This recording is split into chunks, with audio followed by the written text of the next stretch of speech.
During the coronavirus pandemic, many people wanted to find ways to help. My grandmother taught me to sew.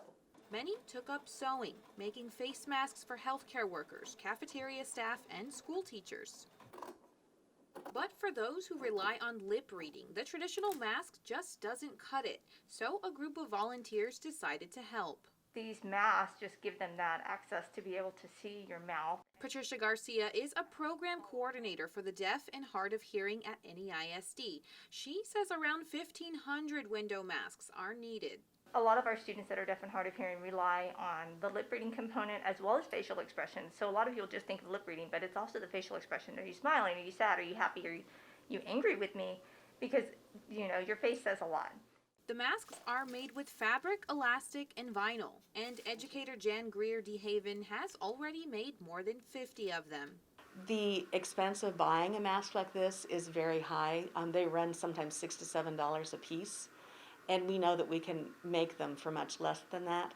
So it's our volunteer hours that are really going to do that to benefit our students. DeHaven, a director of special education in NEISD, even used her vacation hours to work on the project. I decided to have what I call a so much fun vacation. And so each of the days that I take off as my days, I am sewing much. Well, I think we're approaching about 500 now. We've only been at it, I think, maybe about 3 weeks, really 4 weeks. Having this little piece here helps to keep it pushed away from the lips, so the lips actually have that space to move. They're working on 3 different window mask variations. Something Garcia knows from her own experience will make a difference. Myself being a hard of hearing individual and growing up with deaf grandparents, it just really hit home.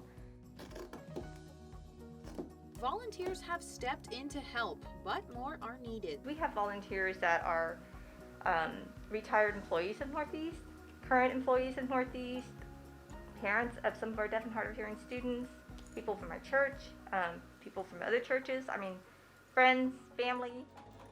DeHaven says it's just another reason she's proud to be part of the NEISD family. It's really going to benefit the community. So it's my give back for what I can do to be a part of who we are as people in Northeast. It's what we stand for. Because NEISD cares.